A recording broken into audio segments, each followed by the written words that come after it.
part of the Press Play Podcast Network. Look up in the sky, it's a bird, it's a plane, This is Jason J. Lewis, the voice of Superman on Justice League Action. This is Mark Wade, writer of Superman Birthright. You're listening to the Krypton Report.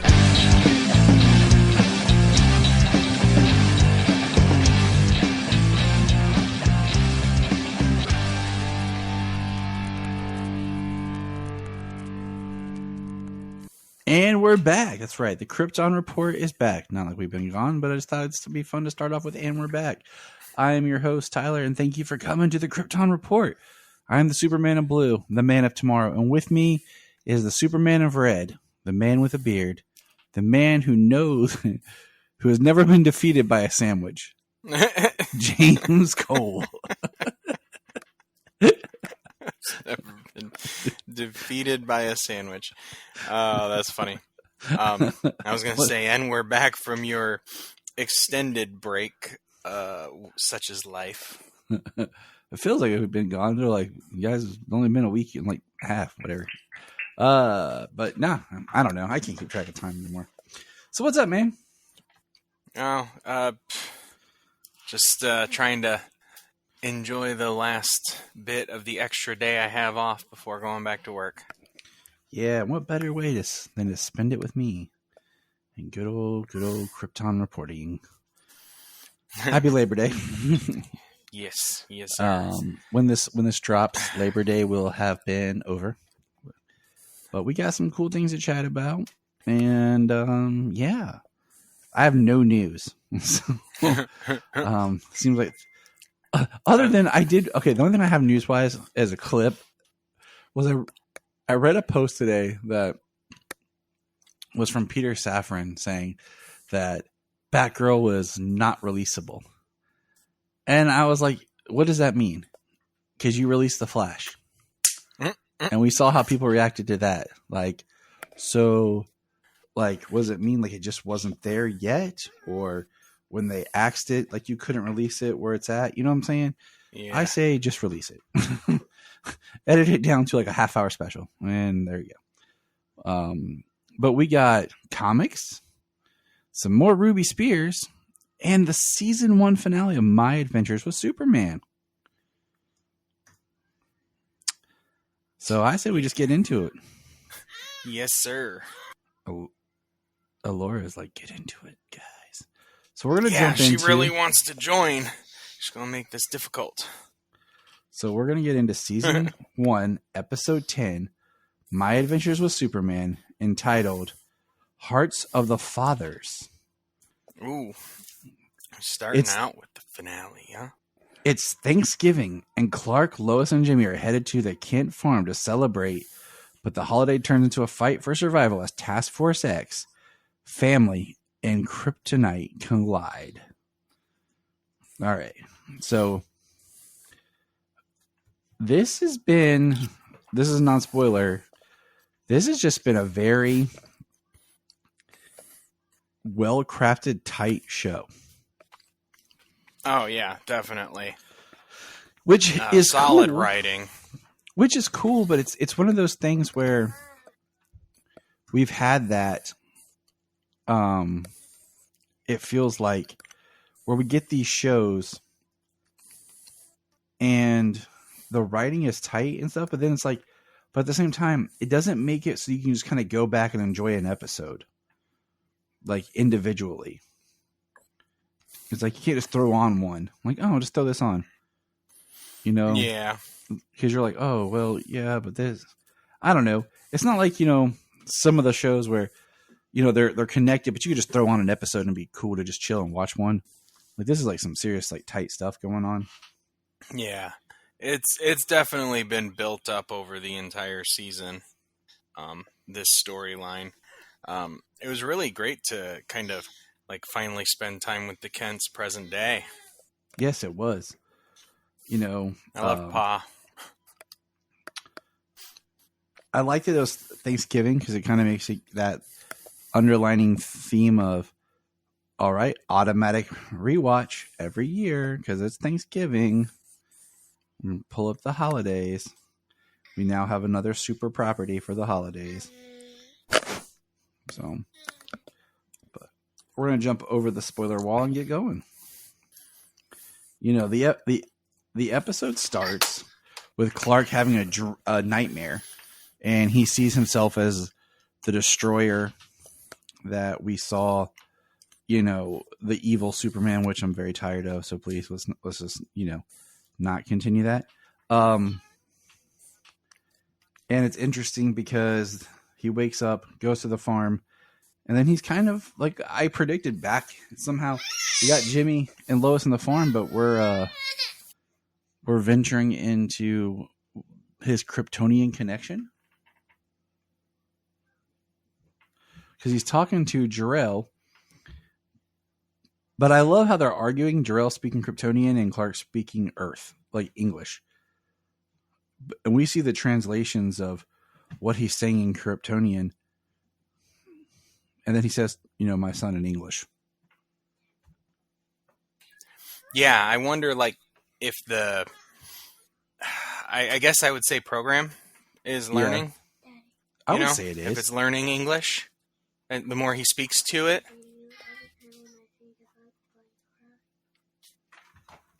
So, I mean, I think the more Clark would interact with it, it would pick up English and like read his signature and everything. But that's like Clark's, you know, interaction there.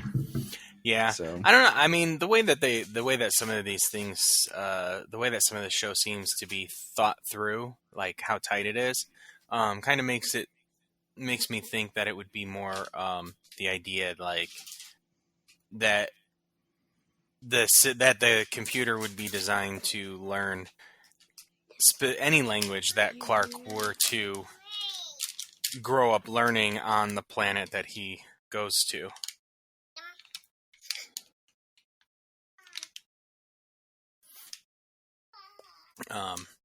But yeah, this episode we get like a 0-day event happening again. We see the kaiju shell of Parasite still in Metropolis. That was kind of weird because you would have thought Superman would have like flown that out of there, but he didn't. You know, Clark gets Lois. It's kind of government property. I know, but they just left it there in the middle of the city. You know, nobody's hauling it away. Just be the guy with the office inside the T-Rex head.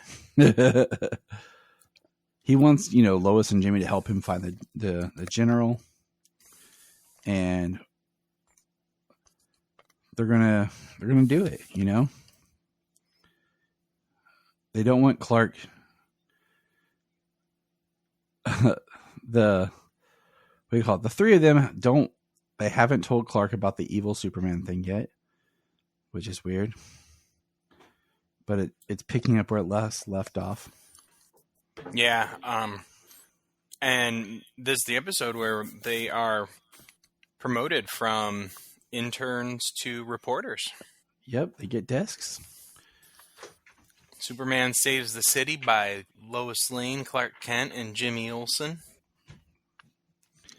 And then Perry calls when they're getting ready to leave for Thanksgiving. Perry tells Jimmy that he needs to speak with Jimmy. He needs to speak with him after everybody leaves. What did you think was going to happen?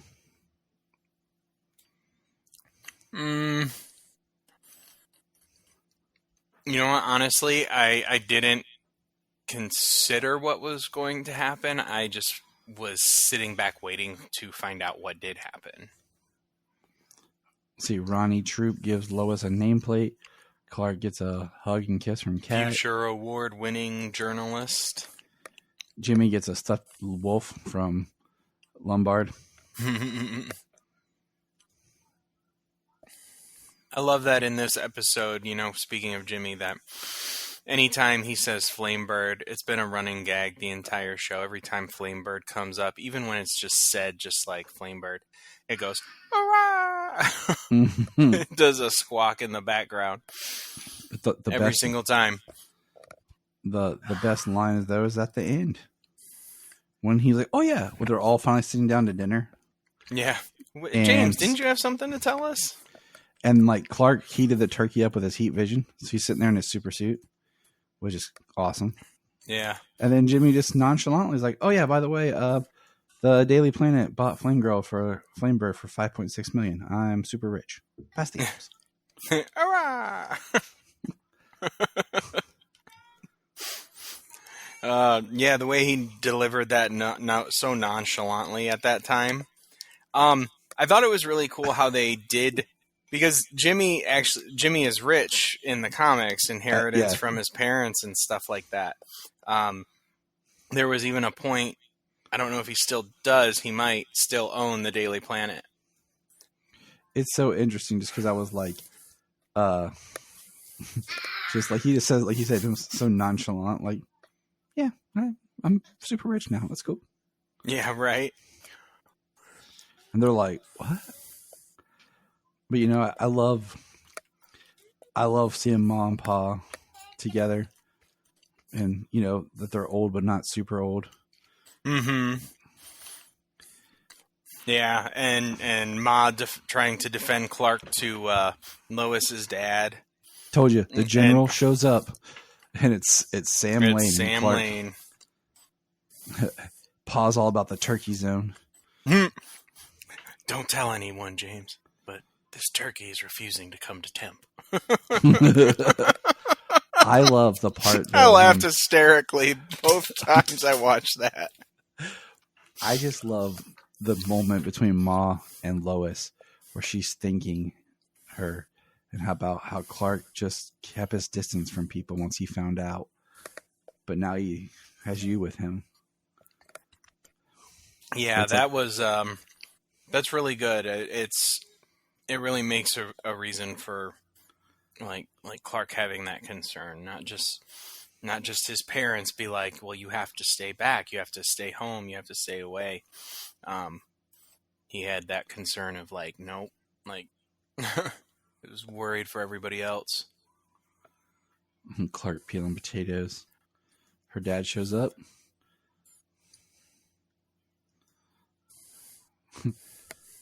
And just the awkward, the tradition, like Sam, you know, Sam's questions to Clark, like, have I ever met you before? Have I seen you before? Do you always wear glasses? Right. And that was pretty close. Like, And how everybody pulls Jimmy aside to talk to him and tell him something. Yeah. And he's like, dad is the general. I hate Lois's dad. And Jimmy's like, thank you for my emotional maturity. And we see that Jimmy has Lois's bag, and the device falls out, and we see how Clark reacts to kryptonite. And with the kryptonite, because the kryptonite's actually there, it causes the Kryptonian tech that's built there to react. Yeah, to like go into a defense mode. And Sam, of course, radios in, pulls out the gun that he has to kill Superman. And it starts shooting off tons of drone pods all over the Kent farm. Yep, all the same Kryptonian drones that we saw in Zero Day. The Brainiac symbol on them. Yep, Solomon caught that this time. He was like, it's the Brainiac symbol. And we got the red skies. And Clark takes... We see that Jimmy uses the kryptonite against the device, the machines. We also see that it opens another one of those like portals. There's a giant armada-looking ship ready to come in. Like, somehow Sam's gun goes from being a pistol to like being a shotgun. Did you notice that? Like he pulls it out. It's like a one-handed pistol, and then like we get another shot later, and it's a two-handed like cannon. Right? Yeah, it did look like it increased in size. So Clark takes the kryptonite to the ship to fight it, and he uses heat vision, messes some junk up. He fights along with his father. That's what's awesome. Yeah. The hard light hologram of Jor-El fighting through the machines, and basically, he uses the kryptonite. It infects him as well. What I think is interesting when we see that the kryptonite poisoning starts growing like crystallization on his skin. Yeah. Yeah, when he's holding on to it. That was interesting. I like it. Like the thing that I liked about his first reaction, sorry to cut you off, but the thing I like about his first reaction to kryptonite here is very much like it incapacitates him. Kind of like almost like they did with Lois and Clark back in the day, the first time a little piece of home and he comes into contact with kryptonite, it knocks him out, like makes him sick, he loses his powers. Like, I mean, in this it's like really intense and really fast and hard, but his first time coming into contact with him, put him down. The crystallization kind of just makes me think of Doomsday, like why he grows like the bone and everything on him. Like it's something about their DNA being messed with. Interesting. He passes out and then wakes up and, it's Jor-El standing over him. Yeah, and I like that where he says, I had to stop your invasion. And, I think Jor-El is like, I don't think that's, that's not what's really happening. But at this point, there's not a full communication, but he's like, live, son, and sends him back to Earth. The portal closes and it cuts off the tip of the invading ship. Yeah, it just hangs out.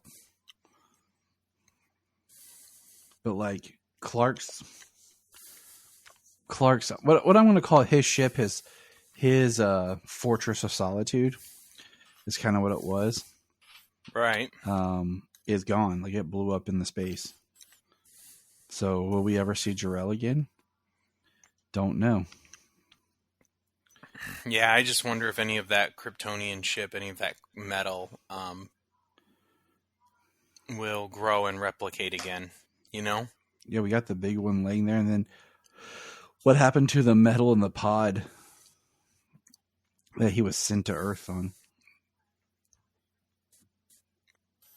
I mean, when he crash landed, it looked like it was just in pieces. Exactly. It disappears. I mean, pretty much, yeah. I mean, he's more durable than the ship. And then there Lois stands in front of her dad and stops him from shooting Clark. Yeah, but he just calls in a false alarm. Yeah. Like, you call in a friggin' Nemesis Omega, like, 0 days happening again, alien invasion, like, false alarm. Like, uh-huh. And the turkey never got to temp. Yeah. That was so funny. I loved him sitting Indian style in front of the oven, just watching it. It's like a watched pot never boils, Your watched turkey never pops to temp.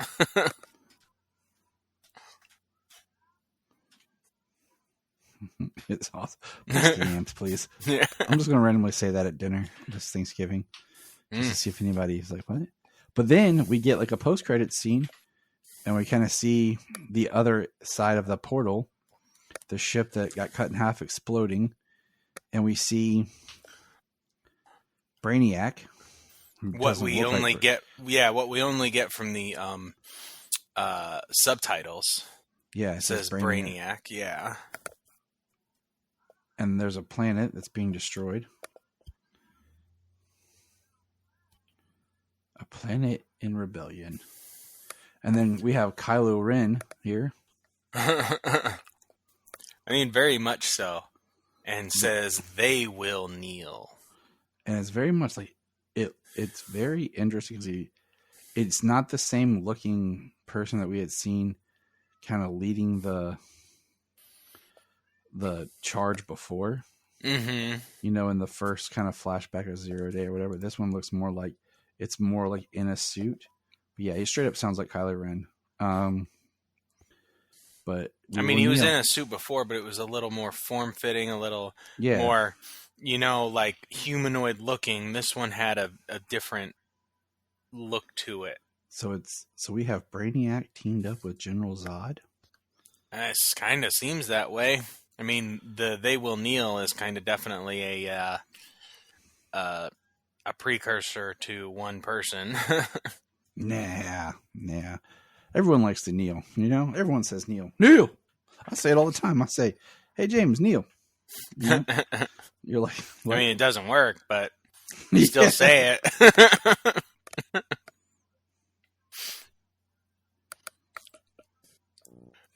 But I really enjoyed this first season.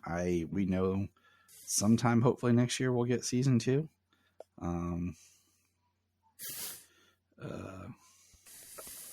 So I don't know, you know, like I want it sooner than later, but that's just because it was so good. And, you know, if it's just going to be 20 episodes total, that's cool, but kind of sucks too, just because I would like an ongoing series, you know?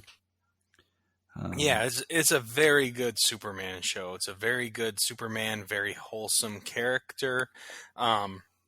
You know, you love the supporting cast. You love this Lois and Jimmy, and everybody they come into contact with. You know, they do, especially the family, and it's just really good. And it's so well written. It's very well written, nice and tight. Like you said. And so some of our predictions came true. But some of them didn't. Like it feels like it's a nice little cliffhanger. I wonder when season 2 starts if it'll just pick up right where this ends, or if there'll be like a time jump or something, or it'll be Christmas. That'd be awesome. The first episode's Christmas. Yeah, that would be awesome. So a little bit of a time jump and another holiday episode to add to our holiday rounds. But I really enjoyed it. I rank it high. Kids enjoyed it. We watched it. Right, we got up and made sure we watched it before they left for school. So we had breakfast and they went off to school. So sounds like a good way to lead off your Friday. It was awesome.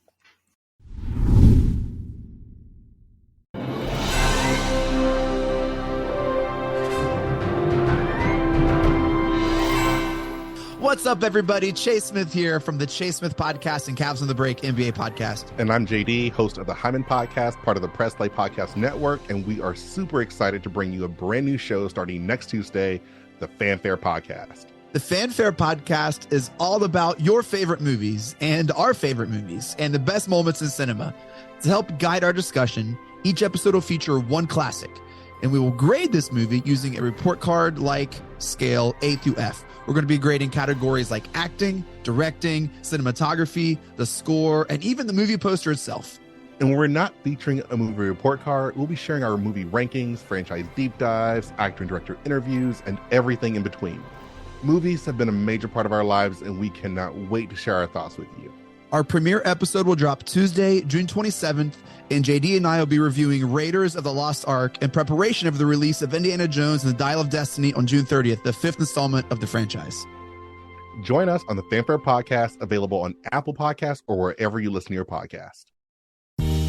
Hello, Brooks here with the Books with Brooks monthly book club podcast. Here's how Books with Brooks works. We read one book a month, and then we talk about it. Classics like Stephen King's The Shining, debut novels like We Are the Brennans by Tracy Lang, and tons of other compelling, life-changing stories, one book and 1 month at a time. So come read along with us, and then listen in. Here at Krypton Report, we believe in the power of podcasting, the power of speaking your voice and speaking something that comes from you. So here's a couple of podcasts you can check out with people sharing their voice. I am Brian Peters, the creator and host of Gravely Amusing. For the past 30 years, I've studied the history of gods and monsters in pop culture and our world. As a student of theology and history, I've tried to understand evil and its impact on us. As a writer, I've tried to share this knowledge. As a comedian, I've tried to make people laugh as I do it. But as a man-child, I'm still that scared 7-year-old boy. Join me as I share the history of horror and sci-fi, discuss classic and modern pop culture, and share a creepy story or two. This podcast may scare you, it may horrify you, or it may leave you gravely amused. Listen to Gravely Amusing on Apple Podcasts, Spotify, iHeartRadio, and wherever podcasts are found. Follow us on Twitter at Gravely_Amusing or on TikTok at Gravely Amusing. Hi, I'm Taria Maynard, and this is my co-host, Jania Patrick. We're a couple of sisters in Central Ohio who created a podcast. Our podcast is called The Confessing Heretics. The basic premise of the podcast right now, as we see it, is we're going to talk to you guys about our stories in religion, would you say? This podcast is about sharing our truths, our religious traumas, and our histories. We'd love for you to join us on our journeys as we talk about our pasts and discover more about ourselves along the way. We will be featured on Facebook, Instagram, TikTok, and YouTube. Just look for The Confessing Heretics. We have a $1 Patreon. Yes, I know everyone asks for money, but our $1 Patreon each month gets you commentary tracks for releasing movies, DC movies. It gets you my Requel series where I pitch ideas about movie sequels, prequels, or whatever. It also gets special bonus episodes of whatever else some of the friends of the network chime in and drop. So check that out for $1 a month. That's all we ask. Keep it cheap, keep it simple, and help us keep going. Check out the link in the show notes or Patreon Krypton Report. Follow the link in the link tree or in the show notes below, patreon.com/Krypton Report. This is Dan Jurgens, and if you want to have a good time, keep listening to the Krypton Report. All right. Now we're going to talk a little bit Ruby Spears. We're making our way through the final stretch here, and let's chat it up. We got episode 8, which when this was a surprise. The title is Superman and Wonder Woman versus the Sorcerer of Time and the Birthday Party. Superman teams up with Wonder Woman to stop the Siren from getting the Globe of Darkness in a Superman and Wonder Woman versus the Sorcerer of Time. And then an unexpected surprise disrupts Clark's birthday party in the Birthday Party. Mm-hmm. James, what did you think of this episode? James. Yeah, it was cool. It was cool to see Wonder Woman in there. They didn't do like this big thing that magic hurt Superman. It wasn't a big part of the episode or anything, which is easy to lean into, especially dealing with anybody like somebody who would Wonder Woman would be fighting. Yeah. They usually do have some sort of magical ties. But it was fairly well done. I definitely remember them using the bracers to reflect his heat vision at one point. It was just cool to see Wonder Woman. Like, it felt so random and weird. Like, we should team up more. We make a good team. Thank you. I mean, she straight up was Wonder Woman. Looked good, James was like, "Oh yeah, hey." Well, I mean, nothing out of the ordinary. They didn't try to make her look different or give her any new sort of outfit or design or anything. Yeah, they're just like, it's just Wonder Woman. Yeah. But this time they hadn't got into like branding. Like, that's what it looks like in the comics. That's what it looks like here. Right. Well, she's flying. No invisible jet. That was she's cool. Flying off with Superman. I like it. I like how we see her mom introduced. She's like, the Protector, Wonder Woman. Right. I'm like, okay, that's cool. You call your own daughter Wonder Woman. That's sweet. Yeah, they had the woman for Hippolyta in there for like an hour and a half, and they got her all of her lines.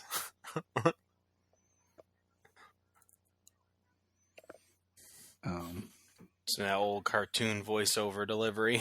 Yep. All right. Then the birthday party. Clark has a birthday party. He's starting to age up. And Lana shows up, and some of the other boys aren't happy that Lana's showing up. I thought it was just funny where Clark's like, Ma, let's get the barbecue. She's like, I'll be in the house, kids. And she's like, I better get to that barbecue. Right. It was kind of like, maybe we should be at the barbecue. Are you just going to let kids run around by themselves? What kind of parent are you, Ma Kent? Right. With an open flame out there at that grill. And all the kids start bussing, getting into hose, and getting Yeah. wet. The Clark x-raying all of his presents, I was like, and that's why they had to start wrapping them in lead foil. You mean Santa? Yes, them in Santa wrapped them in lead foil for Clark, so he couldn't see them. I'm turning on the tree. Dad, that's my job. And then he uses his heat vision to get the barbecue going, get the charcoals lit. Yeah, his mom ain't doing nothing. He was like, hey, hungry. So it was cool. The next episode, episode 9, Bone Chill and the Driver's License, probably my favorite episode of this so far.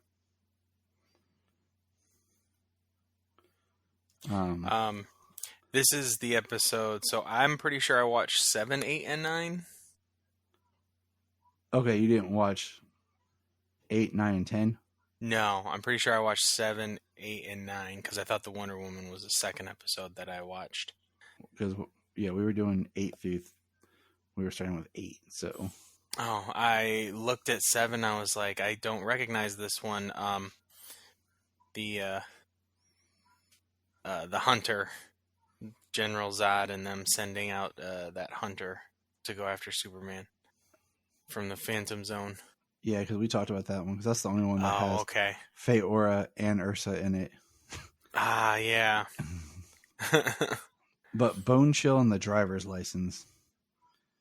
Bone Chill, bookstore owner, Chilton Bone, steals an ancient medallion to turn himself into a Bone Chill and brings mummies and other scary creatures to life to battle Superman.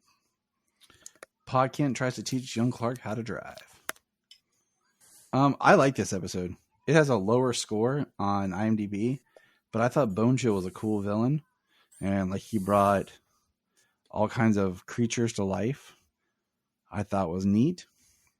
He looked kind of creepy with like a skeleton bone mask, and I was like, did he ever appear in anything else Superman related?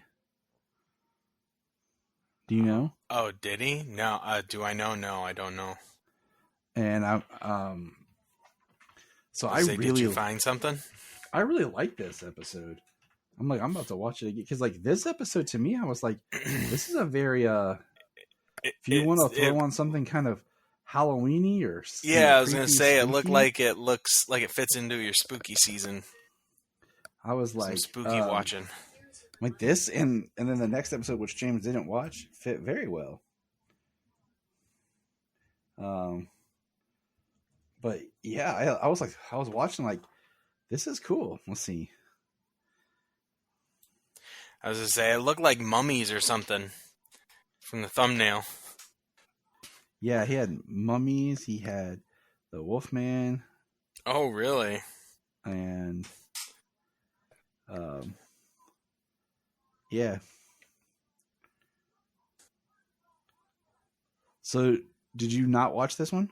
No, I didn't watch this one, unfortunately. So, did you watch 6, 7, 8? No, I watched 7. Because if you watch 7, yeah, this is number 9.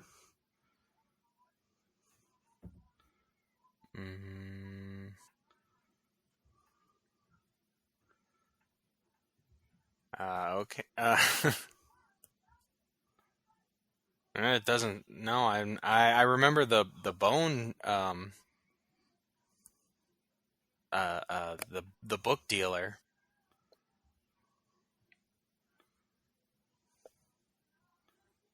Okay. No, because I could have swore I watched 6 already. Thought 7 was the Hunter, 8 was Wonder Woman. Yeah, and Bone Chill was was 9. Yeah, that's the one. That's the one. The last one I watched, and the baby freaking was being a handful on this episode. Gotcha. The baby. Yeah, Allura was being something else at the moment. Sweet child of yours. Oh, she's about to turn 2, so she's right at that age where everything is just pull it out and drop it on the floor. Yeah. Kids, man. Did you get to see any of the part where Pa was teaching young Clark how to drive?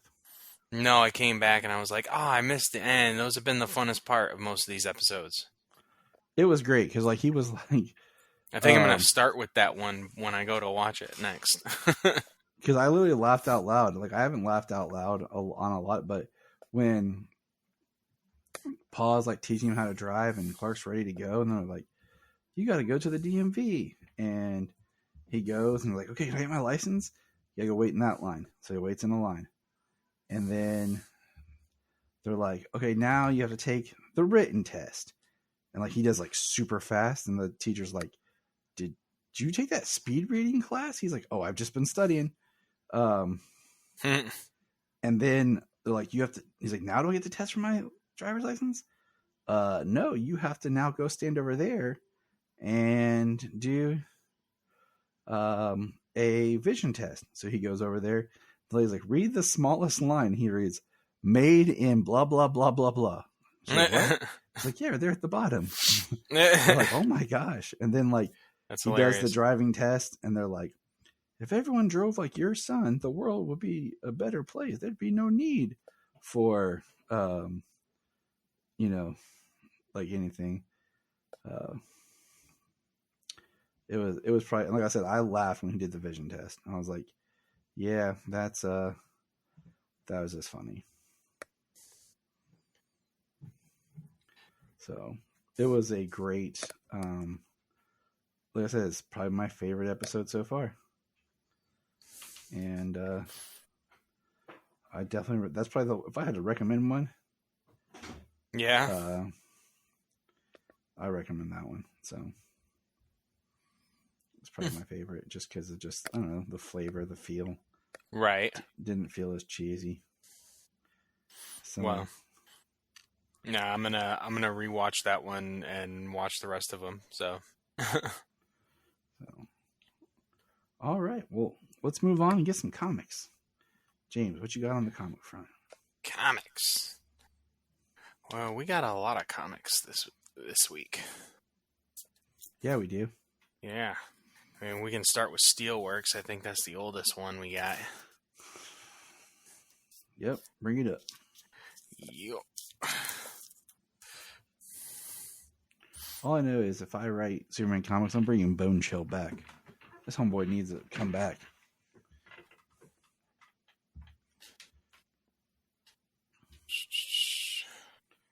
No, we went. Hold on. It's number 3. Where's number? Did number 4 just come out? I don't think so. Oh, I thought we went over number 3 because it was. Then we it did. had Superwoman in the back. Yeah. Okay. This is how much me and James have not talked. All right. Well, we can start with Action Comics Terror.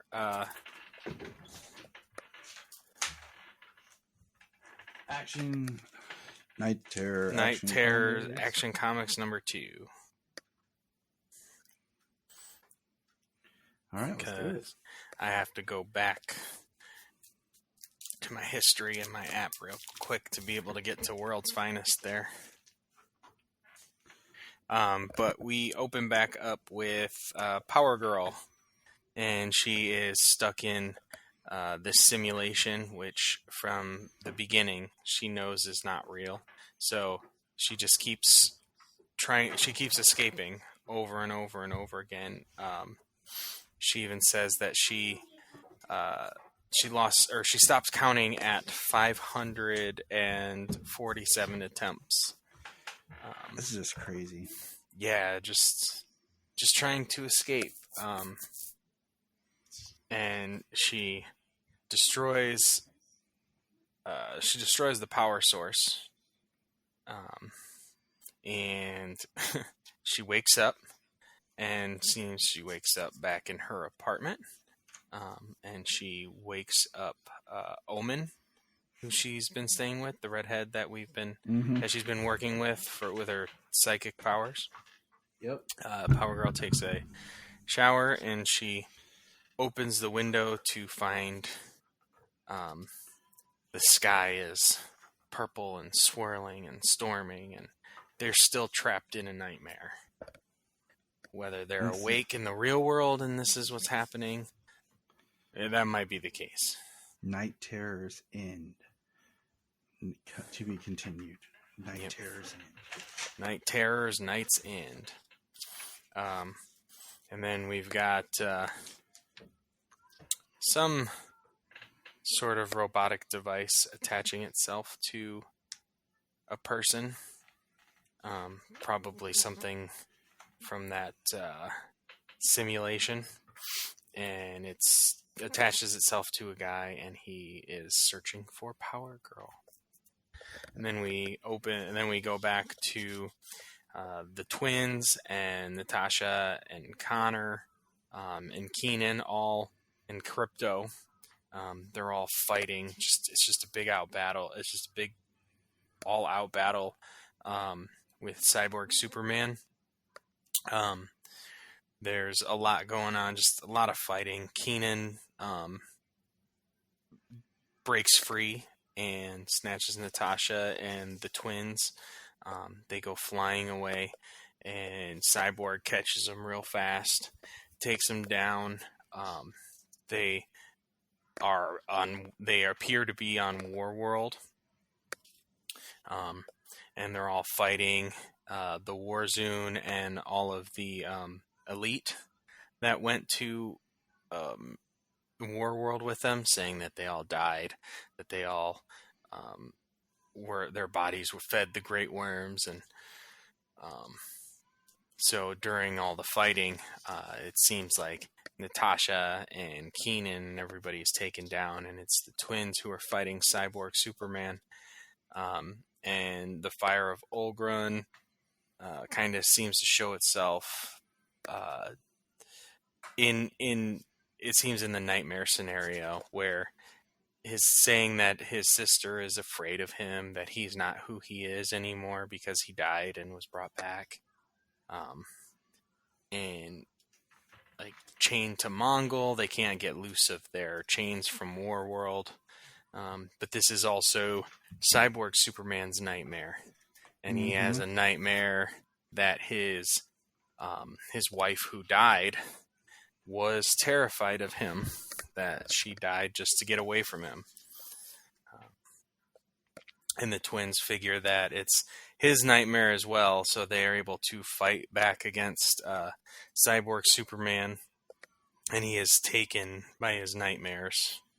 And the twins wake up, and you've got everybody back to normal, talking to each other, and is it over? I'm afraid this is a long way from over. We got Nightmare Continues and Night Terrors, Night's End, and next month face off with Blue Earth in Action Comics 1057. Humans against aliens once again.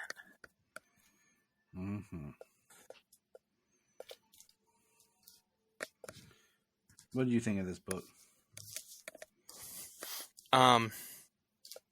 It's a pretty quick read, especially the beginning. Most of the stuff that happened with Power Girl. I'm liking that Action Comics is more about members of the family and not Superman. It's less about Superman, less about Connor, because they have their own books. I meant Jonathan, not Connor.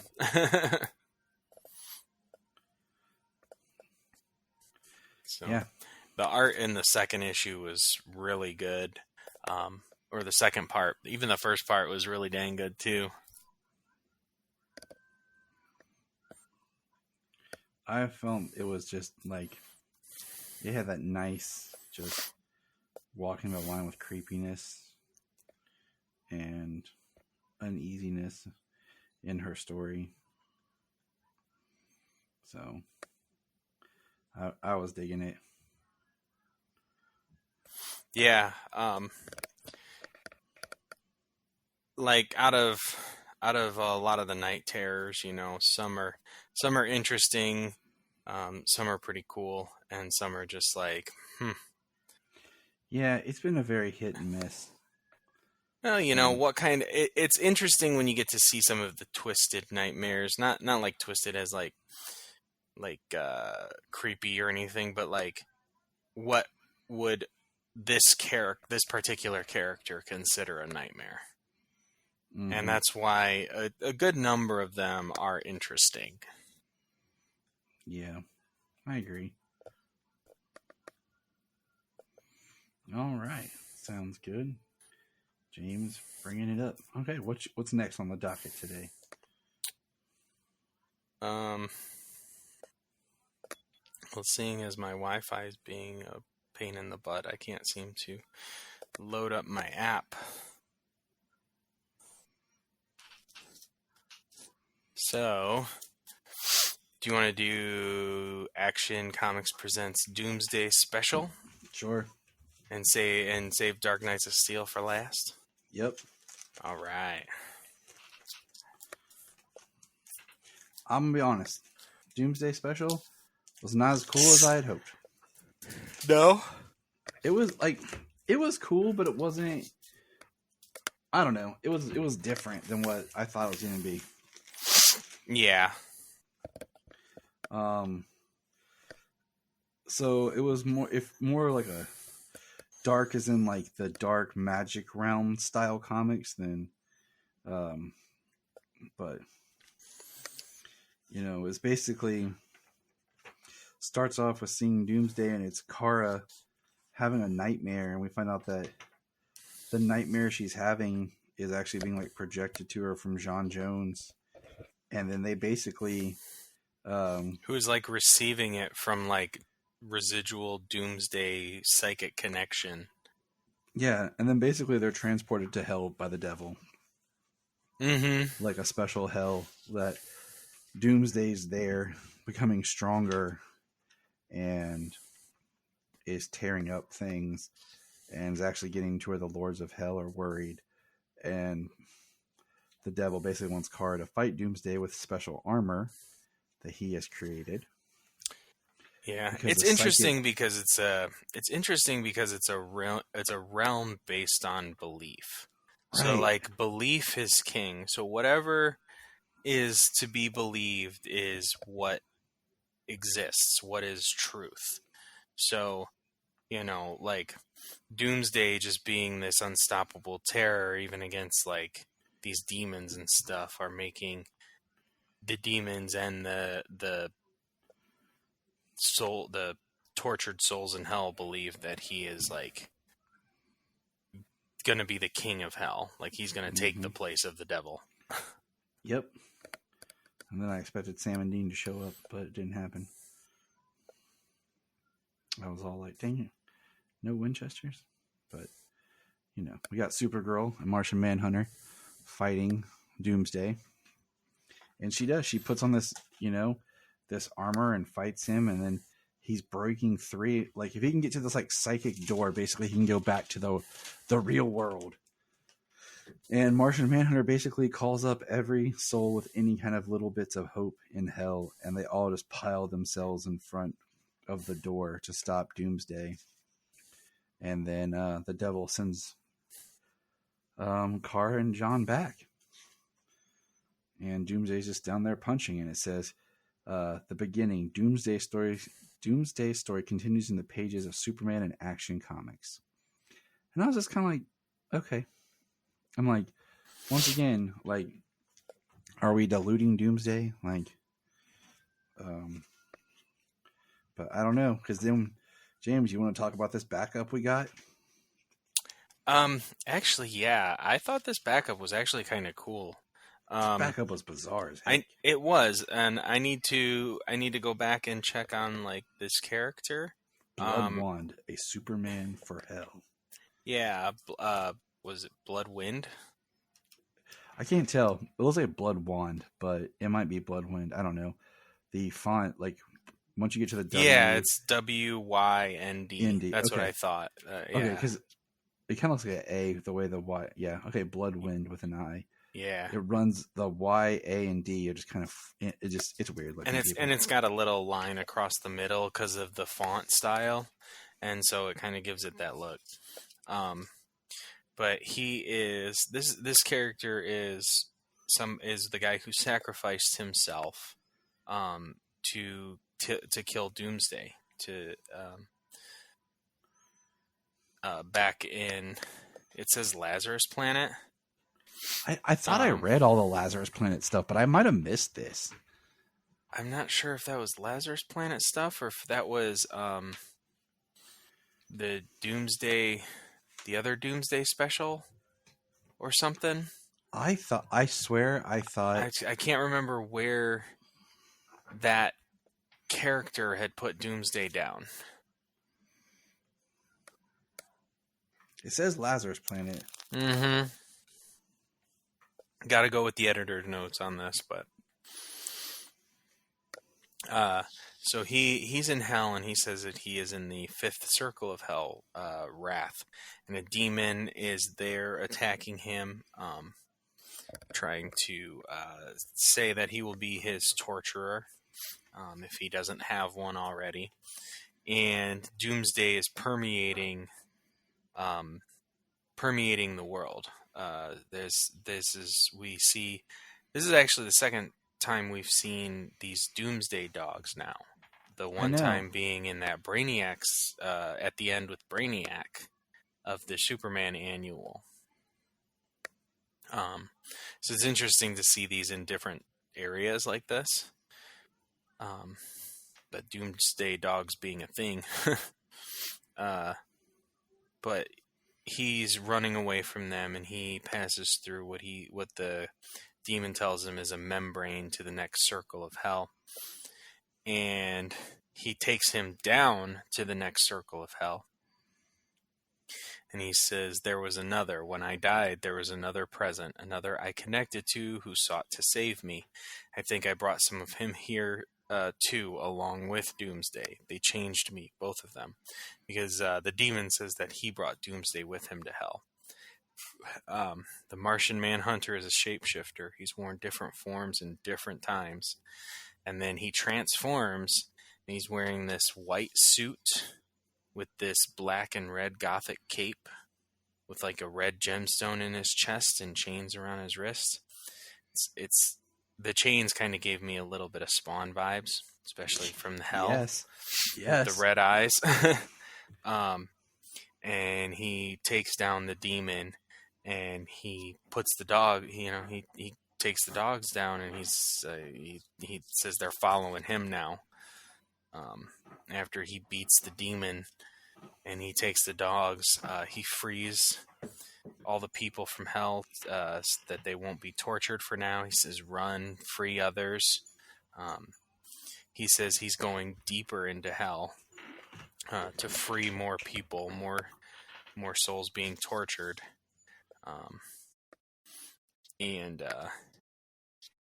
He said, and when he lands, he disguises who he is because he can kind of do some shape shifting, and it repeats itself. I walk and wait for the next idiot demon to take me down to the next one. So he's using the demons to take him down to the next layer. And it's like hell was never supposed to have its own Superman. I found his story more interesting than the Doomsday stuff. I did find it, I definitely did find it more interesting. I wonder what it's kind of cool to see a Superman in a magical realm. Just another version. I mean, where's that talking McFarlane? Yeah, right. Definitely need a Bloodwind now. We've been talking about all these different Supermen, all these different characters. So we've had different Supermen from different Earths. So now it's kind of cool to see something from different realm, where the laws of reality are different. It's true. All right, what's next here? We got Dark Knights of Steel number 12. Did you do World's Finest or? I did read it, but I can't. I mean, you can go through it if you can bring it up. I can't. My Wi-Fi is being a pain in the butt today. It's been messed up all day since this morning. I've reset the router. I don't know why it's working for this, but Have not you done not going to 18 yet? complain. Have you done 18 yet? Have you done World's Finest 18 yet? I thought it was 17. So we're just gonna wait and do 17 and 18 together because Okay. we're talk about 18. If 18 came, it just dropped, and I haven't. I don't read think it it's yet. dropped. Yeah, I actually bought that one. Oh, okay. Because it was the Mark Waid's big one with the first meetup of Superman and Batman. Oh, I was gonna say, is this the first cover or something in the first arc of the Kingdom Come world? It's right before Kingdom Come. Oh, okay. So I was like, this is cool. I'm getting back into this book. Dan Mora's art's just beautiful. So I've definitely been into reading it as it's been coming out on the app for sure. So all right. So let's do this. Dark Knights of Steel. Dark Knights of Steel number 12. It's taken a little over a year, but here we are. I know, right? So the big conclusion of what I'm going to guess is just going to be Dark Knights of Steel year 1. Considering I'm thinking that's the plan. 'Cause I'm completely okay with this to continue. Scorched Earth. We start with the White Martian talking to Waller. And then we get where we have a council. We basically have Lois Lane, Constantine, and Harley Quinn with Detective Chimp setting up their plans while we see the battle raging with Captain Cold and all the army of was it Anissa, right? I blanked on which daughter it was. Anissa, yes, I believe. They don't actually say the name. They just call them the Pierces in this issue. Yeah. So. And then we have a great scene of, Martian Manhunter retaking his look of Alfred.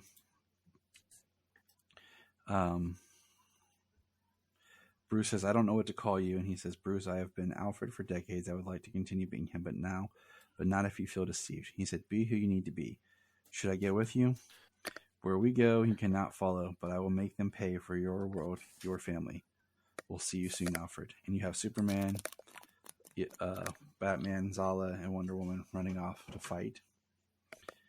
And we have, Nissa battling the White Martian.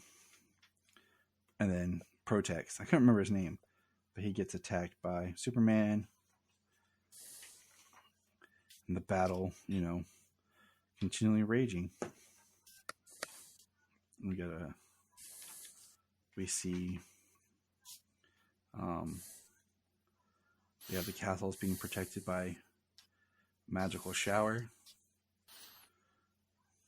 Yeah, so the plan the counselors, the council members of the three kingdoms, Harley Quinn, Lois, and Constantine, along with Detective Chimp, come up with a plan to take out all the White Martians.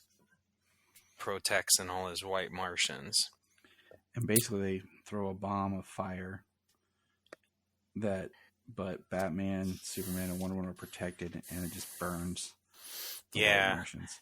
Yeah, they caused the volcano that they actually saved the kingdom from when they arrived on Earth.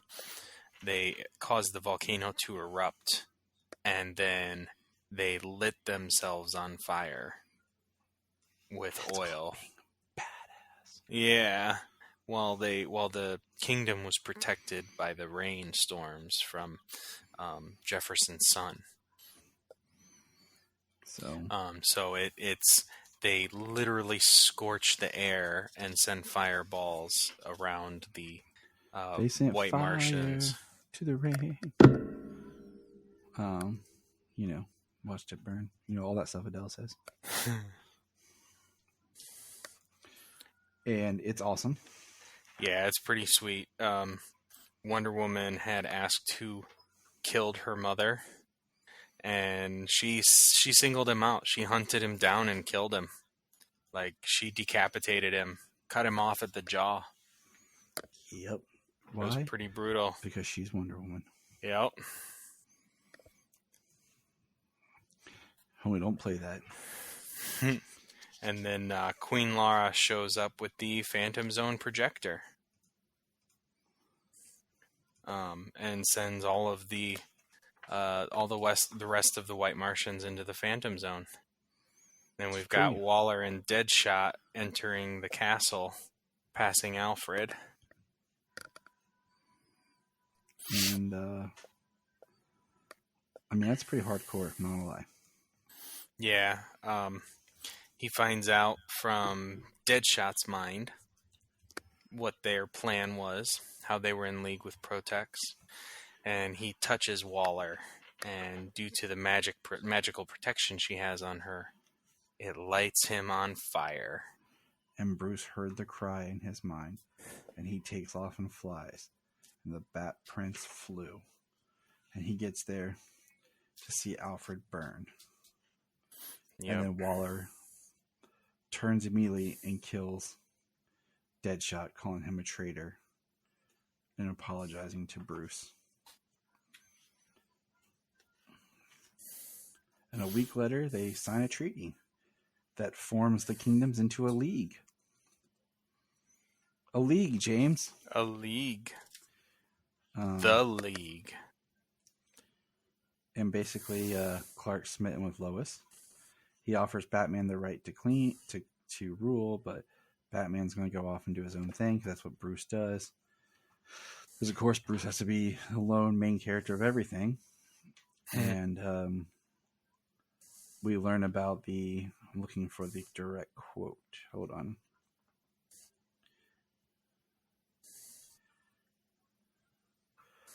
There are others who could see our alliance as a threat. The Lord of the Seas, the Sky Realm, the Jarls of the Frozen Isle. Lord of the Seas, James. Lord of the Seas. I wonder who that could be. So, yeah, their alliance. So, we formed a union. We formed the League.